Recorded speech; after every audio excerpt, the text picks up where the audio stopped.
C'est le mec d'une nouvelle vidéo et aujourd'hui les amis on va se concentrer sur le mercato idéal de l'OM, c'est parti.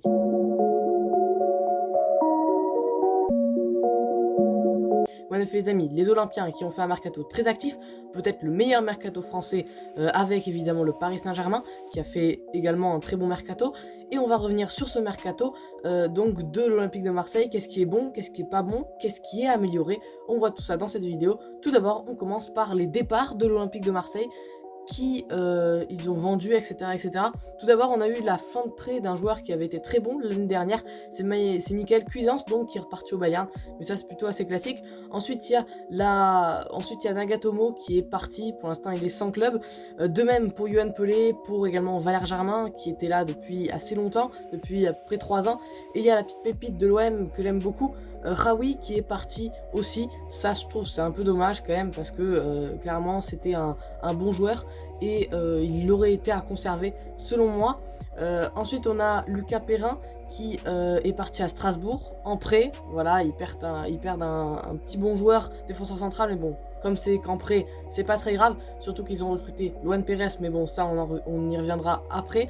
Ensuite il y a Mohamed Abdallah qui est parti à Lausanne. Il y a également Kevin Strootman qui est parti en prêt à Cagliari. Ça je trouve c'est pas mal, mais fallait peut-être le vendre parce que clairement Strootman, à un moment c'est vrai que ça commence à durer. Kevin Strootman, vu son niveau et vu les saisons qu'il a fait à l'OM, il a largement pas rentabilisé, même pas la moitié de ce qu'il a coûté. Donc fallait plus le vendre, mais bon, il part en prêt à Cagliari. Voilà. Ensuite il y a également Christophe Roca qui est parti à Dijon en transfert gratuit. Il y a Thauvin qui est parti au Tigres, ça c'est vraiment dommage, mais bon, c'est plus Thauvin qui voulait partir. On a également Hiroki Sakai qui est retourné dans son pays à Usawa pour donc quasiment 2 millions d'euros. On a Maxime Lopez, enfin, qui a signé dans son club où il était prêté la saison dernière à Sassuolo pour 2 millions d'euros également. Donc au niveau des départs, je trouve que l'OM a bien dégraissé au final. Et je trouve ça vraiment pas mal au niveau des départs, même s'il y avait quelques incorrections selon moi. Genre Hiroki Sakai, peut-être qu'il aurait pu rester. Strootman, peut-être qu'on aurait pu le vendre. Mais en tout cas, voilà. Et au niveau des arrivées, tout d'abord, il y a Saliba qui est arrivé. Saliba qui est arrivé donc à l'OM. C'est un transfert vraiment parfait. Parfait, je trouve. Pourquoi? Parce que même s'il est en prêt, tout ça, c'est pas un transfert définitif. Et même si normalement l'OM arrive à mettre des options d'achat sur des joueurs, là ils n'y ont pas arrivé, mais en même temps c'est Arsenal. Il a fait une très bonne saison. La saison dernière, en tout cas, il a fait 6 bons derniers mois à Nice pour la deuxième partie de la saison. Et il les a clairement tenus avec Jean-Claire Todibo. Et du coup, là, qu'il soit à l'OM, ça va faire beaucoup de bien à cette équipe donc de l'Olympique de Marseille. Il y a un autre joueur qui appartient à Arsenal qui est arrivé à Marseille en prêt, c'est Matteo Guendouzi, et ça c'est l'arrivée dont tout le monde parle, et à juste titre finalement, puisque Guendouzi c'est quand même très très bon alors qu'il n'a que 22 ans, et je pense qu'il pourrait vraiment évoluer dans cette équipe de l'Olympique de Marseille, donc c'est parfait. Ensuite il y a l'OM qui a pris 2 joueurs dans la réserve de l'OGC Nice, plutôt dans le centre de formation de l'OGC Nice. Ils ont pris Salim Benseghir et Bilal Nadir, et je trouve que ces 2 arrivées très bonnes, même si on ne connaît pas forcément en long, en large et en travers ces joueurs.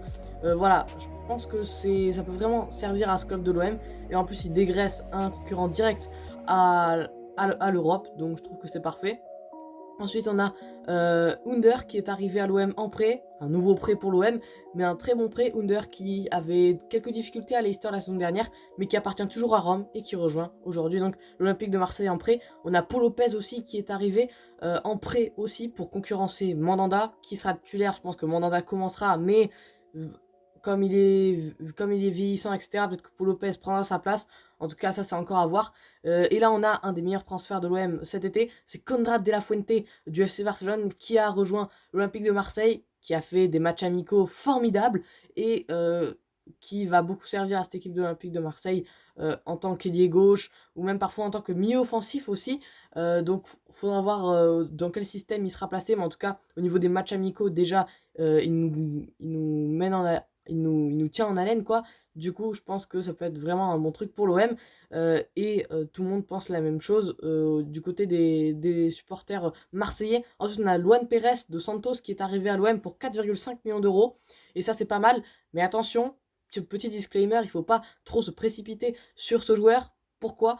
parce qu'on a eu l'exemple l'année dernière avec Bambou, le défenseur central d'un club brésilien, la saison d'il y a 2 ans, il a rejoint la saison dernière Nice. Finalement, il a fait une saison plus que catastrophique, donc il faudra faire gaffe que Luan Pérez ne fasse pas la même erreur que son compatriote, mais apparemment, ça a l'air d'être une bonne recrue. On a Balerdi également qui est arrivé à l'OM dans un transfert définitif puisqu'il était qu'en prêt. Il a été recruté par les Phocéens pour 11 millions d'euros et c'est une superbe arrivée. Et enfin, la plus grosse arrivée, c'est Gerson qui est arrivé en provenance de Flamengo. Gerson qui était pourtant sur les tabloïds du FC Barcelone ou du Real Madrid. Il a décidé de finalement partir à l'Olympique de Marseille pour 25 millions d'euros. Et s'il fait de très bonnes saisons avec le club français, sa valeur marchande pourrait augmenter et ça serait tout bénéfique pour l'OM qui acquérit un très bon joueur. Mais attention, pareil pour Luan Pérez, c'est un joueur brésilien, il joue dans un championnat brésilien, donc c'est pas le même niveau que la Ligue 1 et faut faire attention à ne pas se précipiter. Et enfin, donc là c'était pour toutes les arrivées et les départs. Et maintenant je vais vous proposer 2 joueurs qui pourraient arriver à l'OM et qui selon moi doivent arriver à l'OM, en tout cas ce serait une très bonne chose pour eux. Tout d'abord Christian Pavón, qui est sur les tabloïds de l'OM depuis maintenant à peu près 2 ans et qui, je pense, doit rejoindre l'Olympique de Marseille. Il y a Thiago Almada qui ne pourra pas donc rejoindre l'OM, ça c'est sûr et certain, mais Pavón peut encore le faire et ça serait une super recrue et je pense qu'il pourrait rejoindre vraiment l'OM. Et ensuite, il y a un joueur, c'est Enzo Lefebvre de Lorient qui pourrait rejoindre l'Olympique de Marseille, en tout cas qui devrait selon moi. Pourquoi? Parce que au milieu de terrain, l'OM n'a pas vraiment pris de joueurs offensifs. Voilà, ils ont pris des Matteo Guendouzi par exemple, ils ont pris Gerson, mais c'est pas vraiment des joueurs très offensifs. Gerson, bon, c'est un 8, ok, mais un joueur plutôt offensif comme un 10.